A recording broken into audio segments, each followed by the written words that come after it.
Welcome to Stick to Sports. I'm Joey Pulaski. And I'm Zach Malinwood. Today, the Jets shock the Bills, the Colts fire Frank Reich, and the new college football playoff rankings are out. Roll it.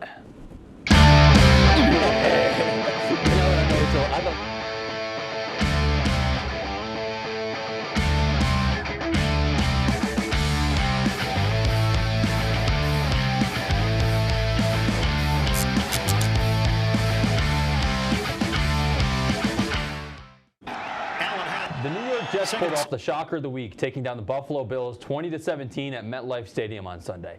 The Jets' defense blitzed just twice all afternoon, and the defensive backs did their job, holding Josh Allen to 205 yards, no touchdowns, and 2 interceptions. Ultimately, the game ended with Sauce Gardner making a big play and Josh Allen battling an elbow injury. Zach, do you still see the Bills as a Super Bowl contender after this loss?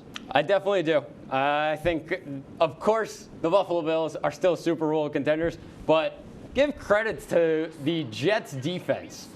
They might be top 5 in football. Swear to God, Joey. Might be. The offense, on the other hand, is in shambles. I think Zach Wilson, get him out as quarterback. I think it's time for a new era, even though they drafted him 2 years ago. I think it's time to try and look for the next one in the upcoming years. But the Jets defense, top 5 in football. They played really tough against the best quarterback in football, and Josh Allen. I think this is no fluke of a win for the Jets, but Bills are still title contenders. I honestly think you have a fair point with the Jets being one of the best defenses in football. With what they've done with that secondary, the game plan from Robert Saleh and the Jets coaching staff to really drop the backs and not put too much pressure on Josh Allen, try to double team guys like Stephon Diggs, Gabe Davis. The game plan was there all afternoon. It was executed well by the defensive backs from the Jets as well. Sauce Gardner, big play at the end. But at the end of the day, the Bills are still going to be title contenders. The AFC is just not what it is in years past. The Bills and Chiefs each 6-2, Titans 5-3.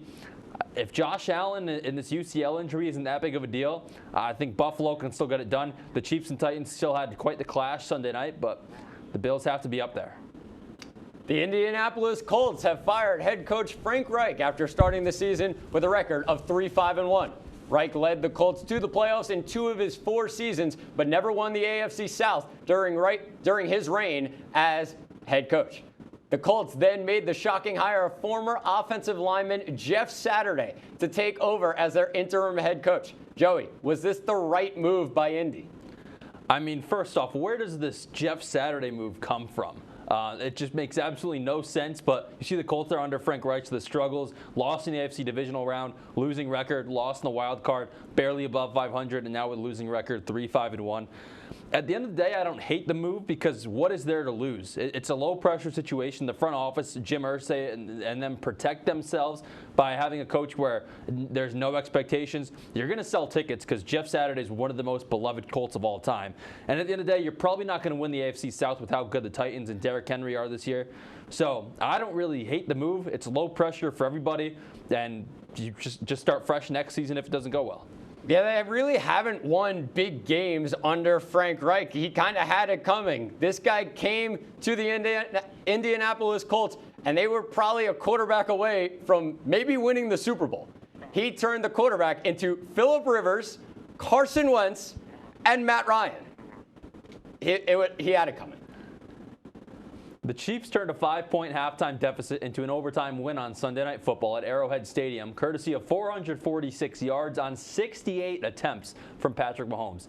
And an impressive second half defensively as well from the Chiefs. The defense allowed just 3 points the entire second half, while Mahomes became the first Chiefs quarterback to throw for back-to-back 400-yard games. Zach, your takeaways from both teams in this one? Well, my takeaway for the Chiefs is Patrick Mahomes is a god, but we already knew that. The other takeaway for the Chiefs is good teams find a way to win. This team played awful on Sunday night, and they found a way to get by it. Mahomes, of course, came up big for the Chiefs. The takeaway for the Titans, Malik Willis is not ready. I think more time under Ryan Tannehill will help Malik Willis, but he definitely has speed that can help him. He looked a little bit like Lamar Jackson with just some of the moves and jukes around defenders. And the other takeaway for the Titans, give the ball to Derrick Henry. 7 carries in the second half. Yeah, I'm not sure why the Titans, that was one of my bigger takeaways. I don't know why they stopped feeding Derrick Henry the ball. Had over 100 yards, a couple touchdowns, a dominant first half. But at the end of the day, I was sitting there during the first half thinking the Titans were onto something with their option offense with Malik Willis and Derrick Henry. Quickly dismantled, but the Chiefs, still an AFC contender, of course. Everybody knows that. But the Titans offense has to just find ways to keep going with Derrick Henry. The defending Super Bowl champion Los Angeles Rams have dropped to 3-5 on the year after their 16-13 loss to Tom Brady and the Tampa Bay Buccaneers on Sunday. After the game, cornerback Jalen Ramsey was very frustrated in his post-game interview with the performance of the team on offense. Joey, what's wrong with the Rams right now? Well, Zach, what's wrong with the Rams is pretty simple. There's no offense happening in Los Angeles. 206 yards in offense this week, 223 the week before. Teams put up that number combined in one game sometimes. The offensive line hasn't been doing anything, obviously missing the veteran Andrew Whitworth, who was a key piece last year. Darnell Henderson had 2 runs of 10-plus yards. And at the end of the day, the wide receiving core, Cooper Kupp was special last year, but you need somebody outside of him.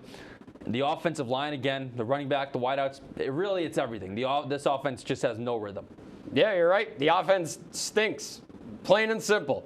They're just way too one-dimensional with Cooper Kupp. They have to find another guy. They brought in Allen Robinson to be the second guy. They barely throw him the ball. They go to Cooper Kupp way too much. Matthew Stafford is nowhere close to where he was last year. He's not making the right throws for the Los Angeles Rams. And like you said, they miss Andrew Whitworth.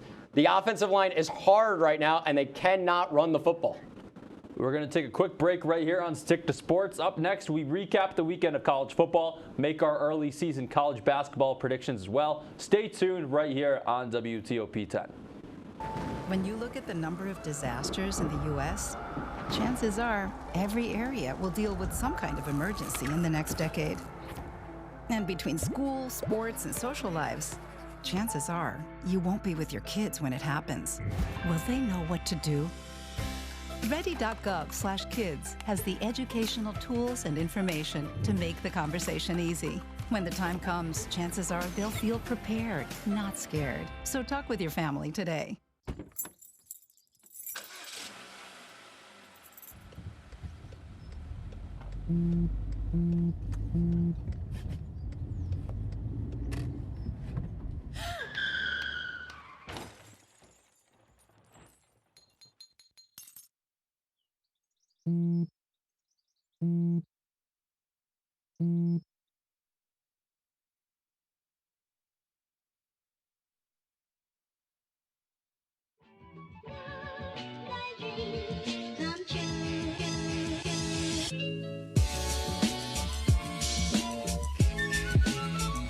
I think you could build a house here with how many bricks are being laid in this game. That is a rapid nosedive, and it is at the point of no return, guys.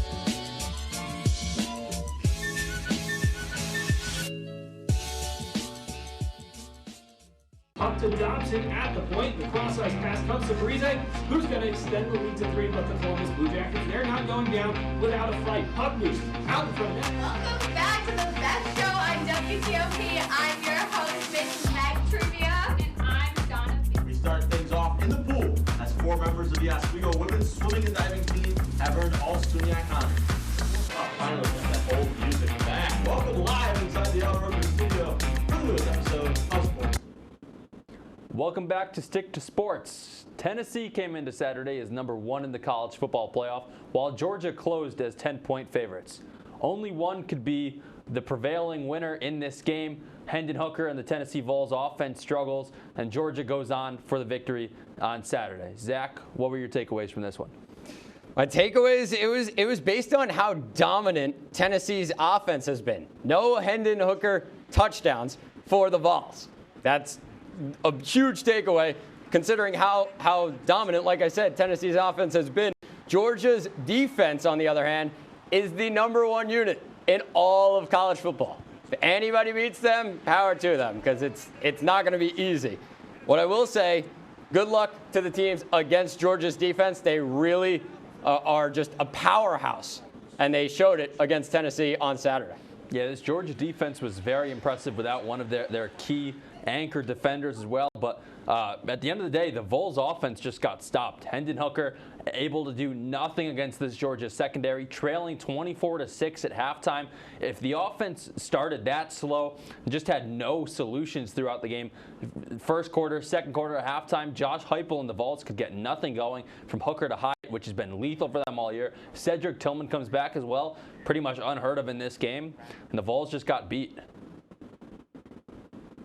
Saturday night featured an absolute thriller in Death Valley as LSU took a 32-31 overtime victory over Alabama, while the Tide put up 98 more yards than LSU. The Crimson Tide went just 6 for 16 on third downs and put up 92 penalty yards after Alabama started overtime with a touchdown drive. Jalen Daniels ran for a 25-yard touchdown on the first play, followed by a successful two-point conversion. Zach, what did you make of Brian Kelly deciding to go for two and the win? Gutsy call, and it paid off. It's a great call. It actually kept LSU in the college football playoff conversation. Obviously, the early season loss to Florida State, but now it keeps LSU in the conversation.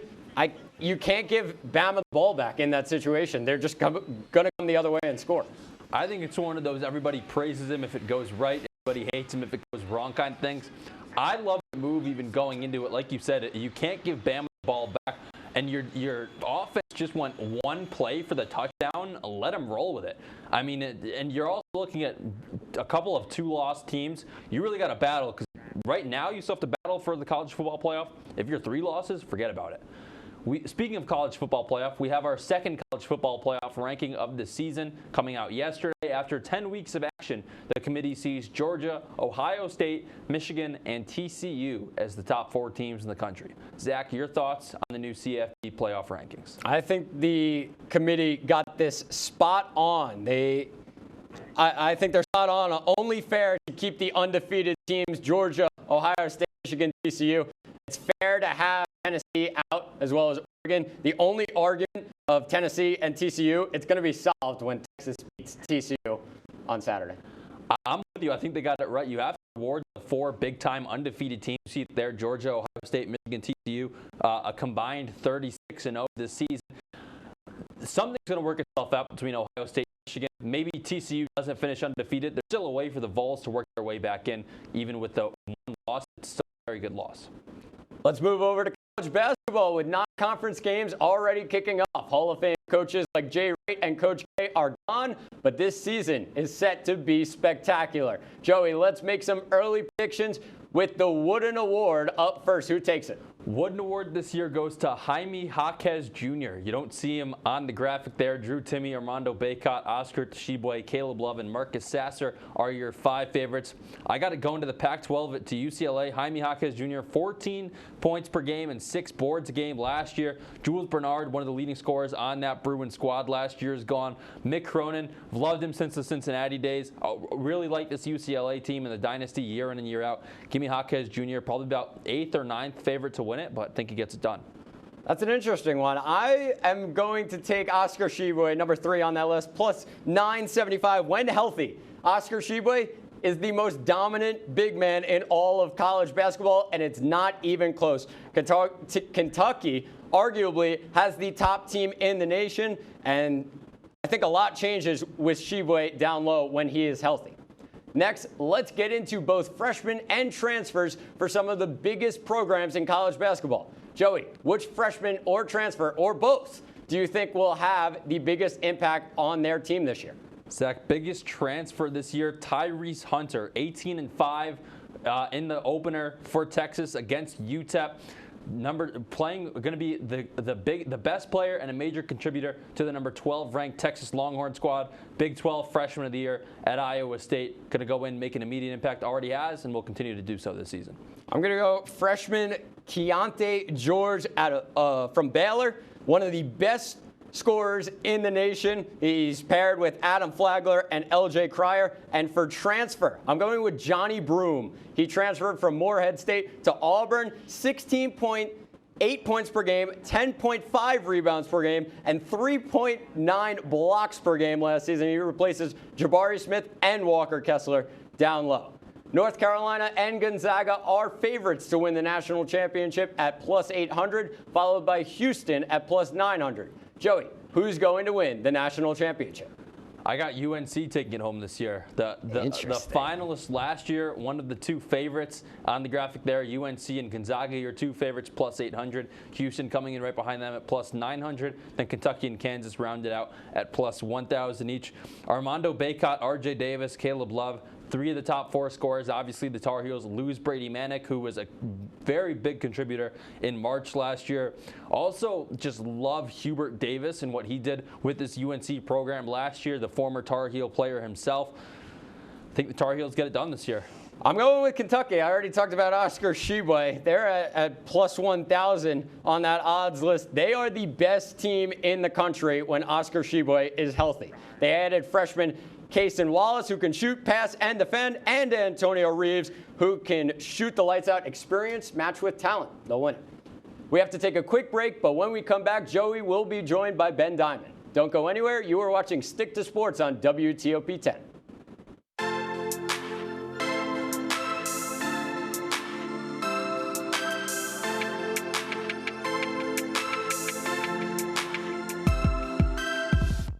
Hey guys, it's me, Isabella Gomez, filling in for Smokey Bear because he's got more to say than just... Only you can prevent wildfires. Like, if you're outside enjoying a barbecue, don't let a hamburger distract you from fire safety. Make sure you aren't dumping your hot coals or ashes onto the ground because that could start a wildfire.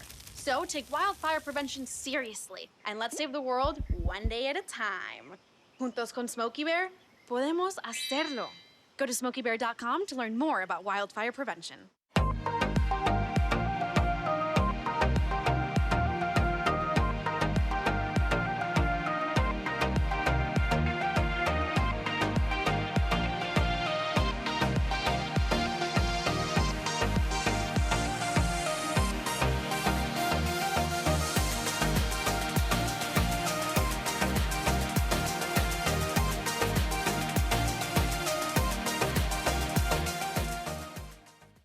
When I was in foster care, I never knew when I would have to move, so I always had my suitcase ready to go. Then one day, I was adopted. My new parents opened their hearts and home to me. My parents cook my favorite breakfast for me every morning. My parents take me on trips I never thought I would go on. They gave me a home and an even better reason to use that suitcase. My parents aren't perfect, but they're perfect for me.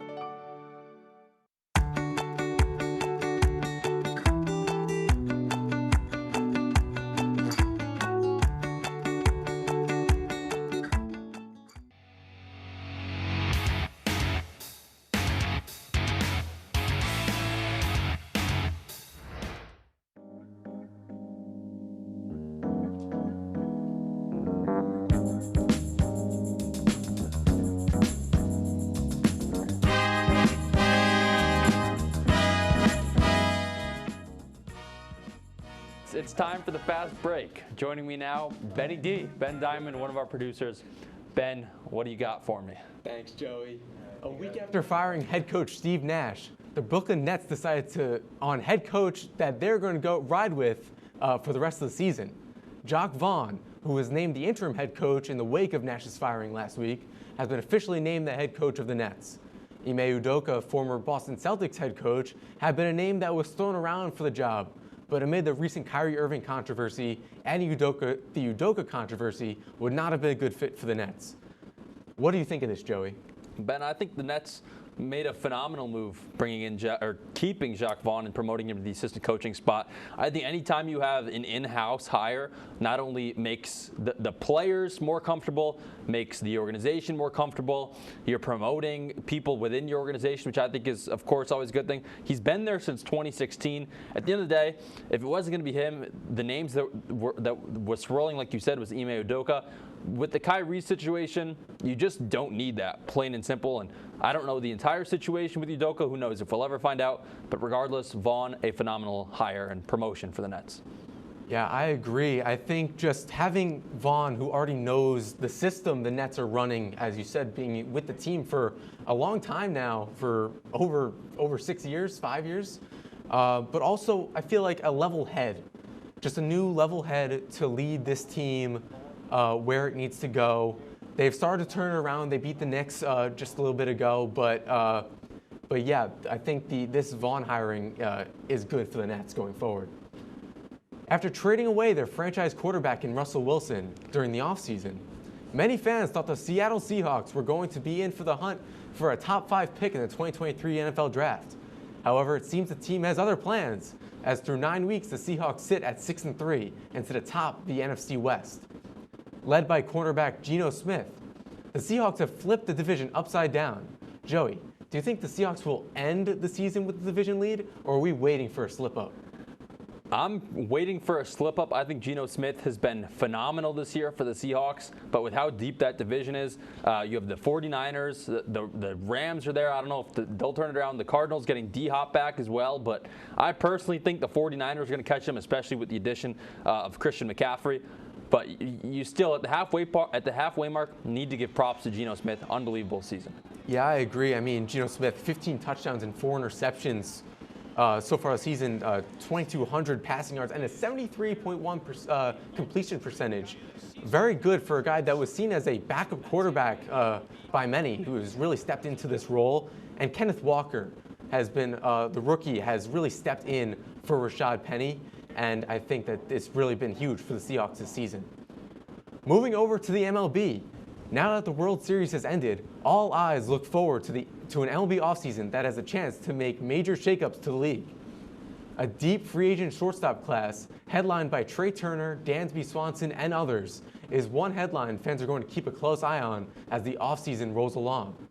And as many people know, Yankee fans are going to be keeping a close eye on the Aaron Judge sweepstakes as they hope he returns to the Pinstripes in 2023. Joey, who are some other free agents that you think people should keep an eye on? Ben, while the shortstop pool is deep, you see it there, Aaron Judge, Jacob deGrom, the 2 New York guys that a lot of eyes will be on. Trey Turner, Carlos Correa, the shortstops. Justin Verlander headlines a pitching class that I think is really the main headline outside of the top 2 in Judge and deGrom. You have deGrom, Verlander, Rodon, who was a Cy Young finalist just a couple years ago, Kershaw as well. You have the first baseman class of Josh Bell, Jose Abreu, and Anthony Rizzo, who are 3 of the top first basemen in the game as well. I'm personally looking at arms and first basemen, maybe even more so than shortstops. Yeah, I think I agree that pitching, I think, especially after what the Astros did with their pitching during the World Series, pitching is definitely going to be something that's looked at more heavily by teams. I think Dansby Swanson is a name for shortstops at least.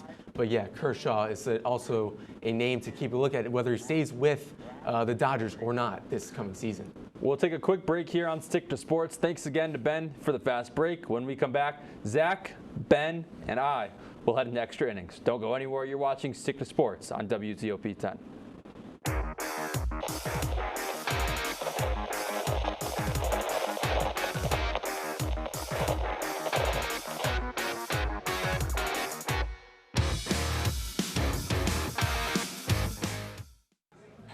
Put the keys down, Kevin. But I'm gonna drive home. There are several warning signs present that you shouldn't be driving. I guess I have really been looking for love in this dating app. Yep, I'm definitely gonna call a ride home.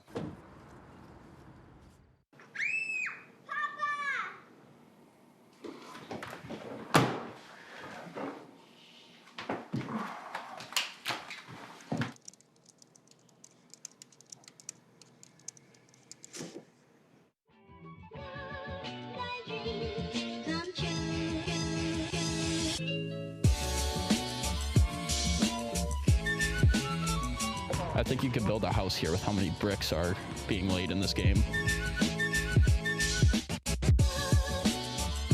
That is a rapid nosedive, and it is at the point of no return, guys.